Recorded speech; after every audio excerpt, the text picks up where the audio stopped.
Hello, everyone. Seeing as we're all stuck in isolation at the moment, we're trying this new end of the week roundup series called Guido Talks. See what we did there? So we're the team behind Guido, and we're going to chat through some of our favourite stories this week. I'm Tom Harwood. I'm a senior reporter at Guido, and I'm joined by reporter Christian Calgi, give everyone a wave, and editor Paul Staines. So we're going to be diving in straight to one of our sort of big series that we've been running over the last few weeks, which we call Expert Activists. These are the experts who pop up in the media who turn out to be rather more partisan than they present themselves as.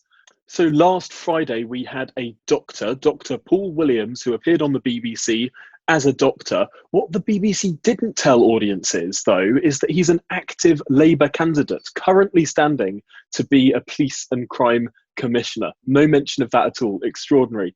So who have we seen this week, Christian?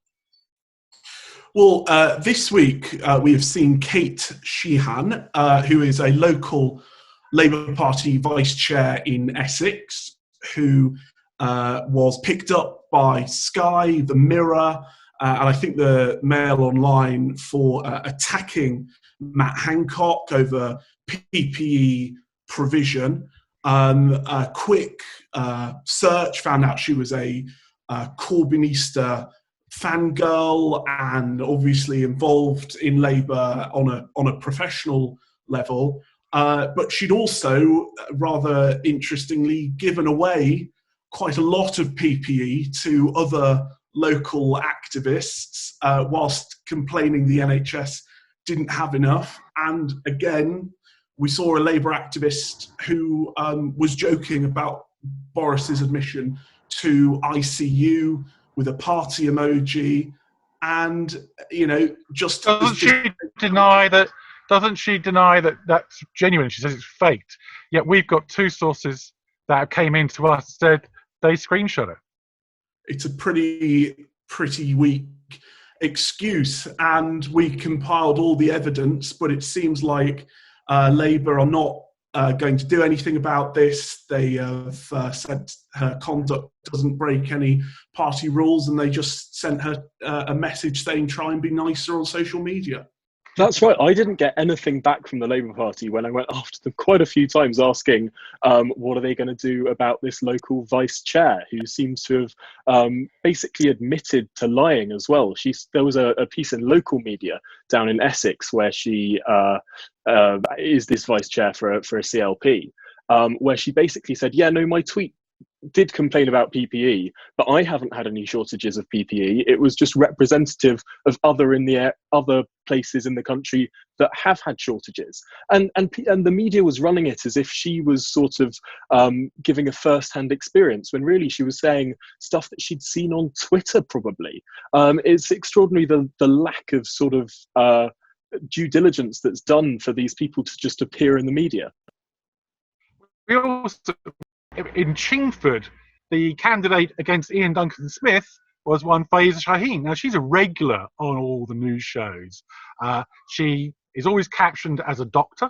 She is a doctor. She's got a doctorate in geography, I think it is, in social poverty or something like that. It's the geography of social policy. That's it, something along those lines. Well, whatever it is, it's not medicine. And you wouldn't realise that sometimes. And the reason I bring that up is she was all over her local papers claiming that Whipps Cross Hospital was suffering PPE shortages. Completely untrue. It was so bad that the hospital had to put out a statement decrying that it was the case. And they pointed out that the New Nightingale Hospital was in their catchment area, and if they did have any problems, that's where people would go, a purpose-built coronavirus treatment hospital. Right, I think Pfizer was putting out on her social media that ambulances were being diverted away from this hospital near Chingford. But yes, of course, that's why the Nightingale Hospital exists, so it can take those coronavirus patients. It seems that she doesn't really have that much understanding of what's going on within the NHS right now.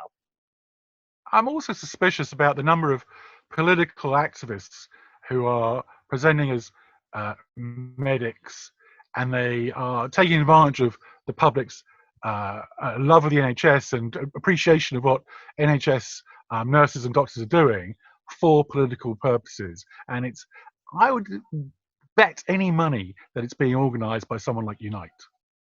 Oh yeah, definitely. It's so easy if you're a producer for a TV show to just ring up a union who then put forward a political representative who happens to be working there. It's much harder to sort of find a normal, ordinary doctor or nurse, most of whom who aren't rabidly political. Most people who work within the NHS want to go on and, help save lives rather than plaster their face across the media. Most, real doctors and nurses are pretty busy at the moment and don't have time to spend touring the TV studios. But obviously, Pfizer also managed to spark a hell of a debate earlier in the week when CCHQ themselves finally had enough and complained to Sky not introducing guests properly. And then there was an almighty row between CCHQ and Adam Bolton, and then between Pfizer and was it Ian Dale, who she was up against, who obviously had also been a party activist for the Tories 10 years ago, but subsequently, you wouldn't really describe as an overt conservative activist. No, he's happy to criticise the government, and he said he's voted for, I think, 4 different parties. Whereas Pfizer Shaheen was literally a candidate. Actually, I think her candidate page is still up and running. She's still campaigning for that seat that she lost about 5 months ago. Definitely still campaigning. And she intends to run against IDS again. Yeah, she was one of the poster girls for the Corbyn movement. She was one of the front runners. Chingford and Woodford Green was, I can't remember specifically, but certainly top 10 for Labour to take in 2019. And she lost by 1,300 votes, which is about as many activists as they had every weekend, I think, in the constituency. I think the good voters of Chingford were probably pissed off with seeing Owen Jones on their doorstep every weekend. And that's despite all these different parties standing down. I think they had a pact with the Greens and some other various things, really throwing the kitchen sink at this seat that they simply didn't win. But yeah, she comes on. When you book Pfizer Shaheen, you expect to get the Labour Party line. Whereas when you book someone like Ian Dale, you get a more nuanced, often very critical view of what the government's doing. It's a completely different kettle of fish. Talking another doctor, well, PhD candidate, what about that Dr. Emily Cousins, the Oxford lecturer, who would rather that we didn't get a vaccine so she doesn't have the shame of Oxford University's white patriarchy academics once again triumphing over, I don't even understand it, is it enforcing colonial farmer or something? Does anyone understand exactly what her complaint was? It's extraordinary that this was decided to be right. I don't know if you saw the ratio on the tweets where it was about sort of 4 likes and hundreds of comments, as is usual with these absolute disasters.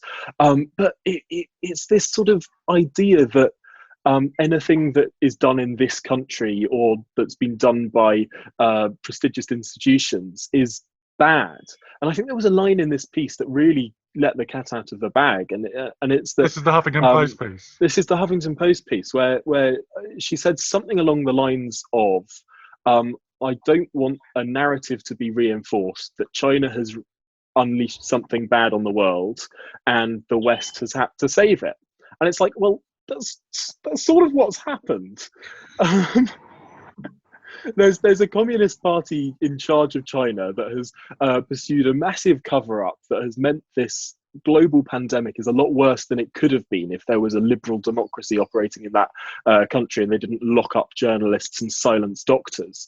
And now we're supposed to complain about the institutions in this country that are trying to turn the situation around and rectify it. It's interesting, though, that she's sort of one of these classic people, I think, teaches gender, something like that at Oxford.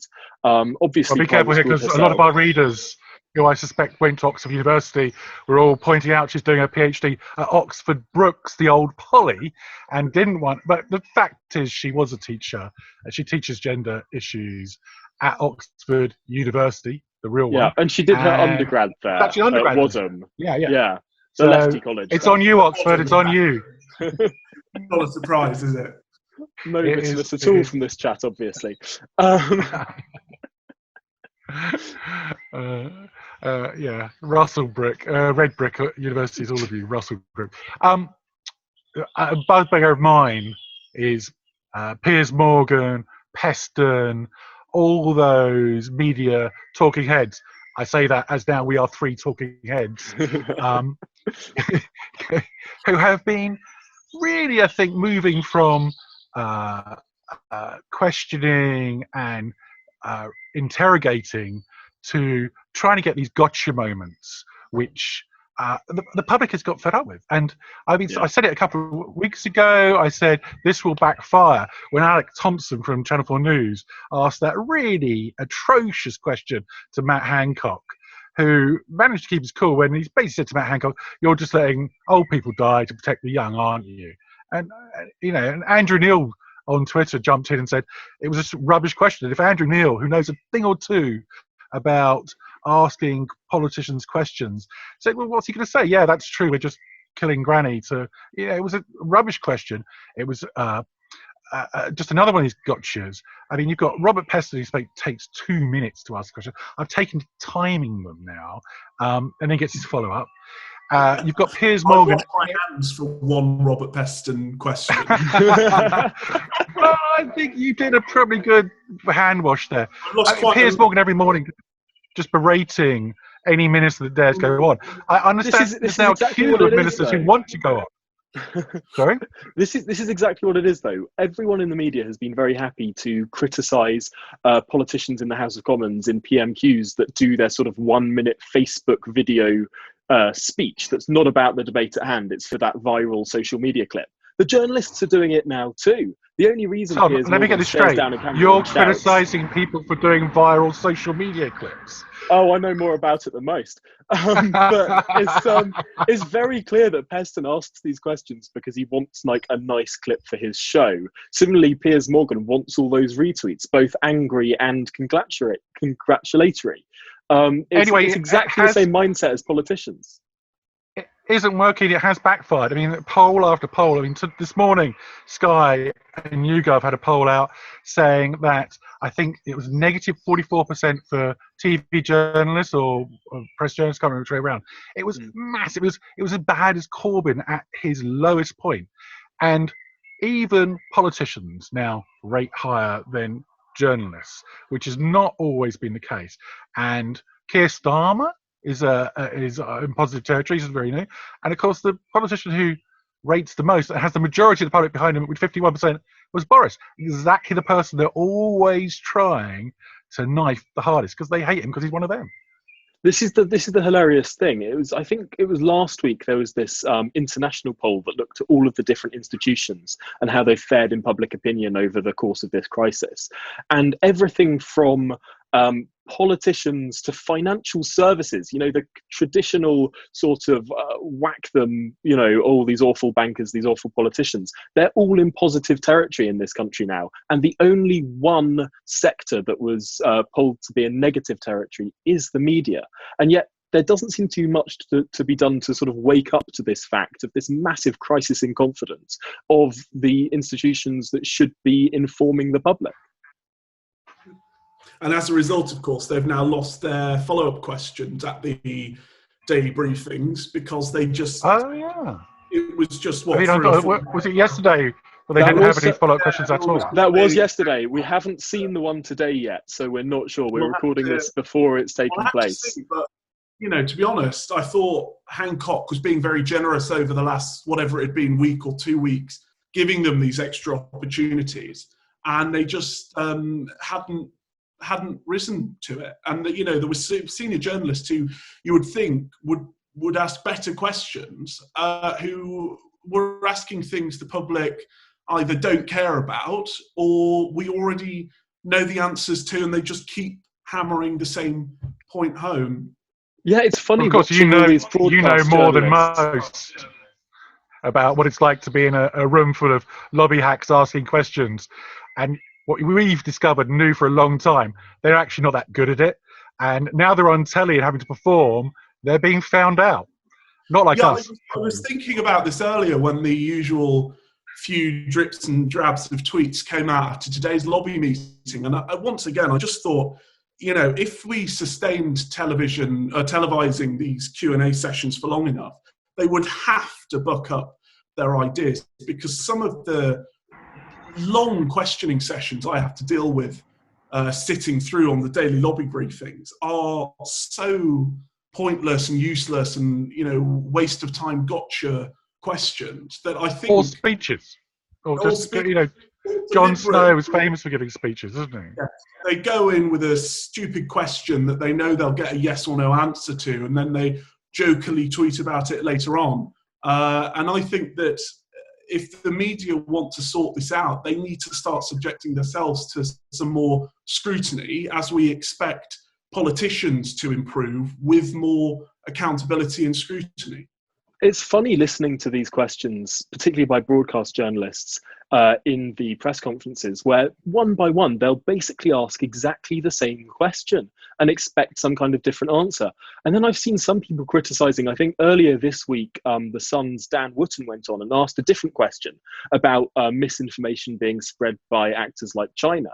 And suddenly you get this barrage on Twitter of, how dare you not ask about PPE, as if every single journalist should go on and ask exactly the same question and expect some kind of different response. It's a peculiar way to be handling these, but I think something that's been broadly missed by a lot of people, actually it was picked up by Ian Dale this week, is that Nicola Sturgeon in her press conferences has never allowed follow-ups. They're very stage managed.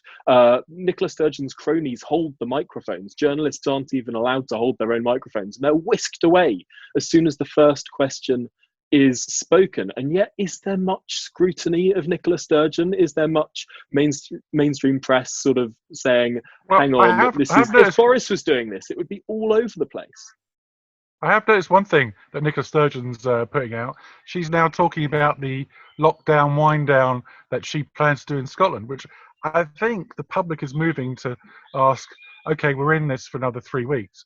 Where are we going? How are we going to get there? What do we need to do? You know, I think we need a bit more light as well as pats on the back and clapping for the NHS. Yeah, I think Keir Starmer was actually quite prescient in asking the government for this plan. Like, it's what a lot of people are talking about. It's what a lot of think tanks have been proposing ideas for. And yet the government, perhaps they're working on it, perhaps they're not, but they're not saying anything about it. And that just breeds a sense of distrust.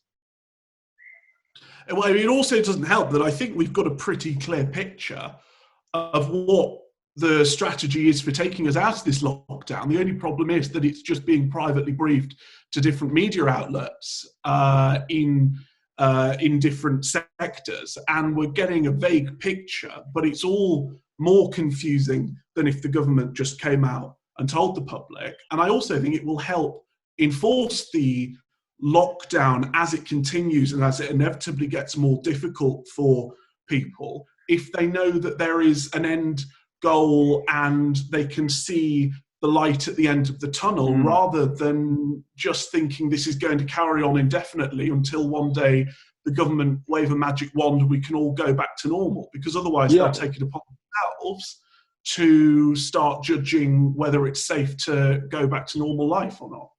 Yeah, we ran this Ipsos Mori polling, I think it was earlier this week, that showed exactly that people are more likely to follow a lockdown if they know that there is an endpoint, if they can see how this is going to end. And actually, the government coming out and saying, yes, this is how we're going to wind this down and start lifting the lid, I think was the phrase Jenny Harris used a few weeks ago. If there is that by saying that there will be that sort of lifting of the lid and this is how it's going to be done, it allows people to follow the guidelines more assiduously while they're in place. I think that's probably a good moment for us to wind down and wrap up this and see how it goes. Excellent. Yeah, for sure. Night, well, thank you everyone for joining us for this initial sort of review of the week, I suppose. I hope you have a lovely weekend. I'm going to go get drunk now. As am I. Bye.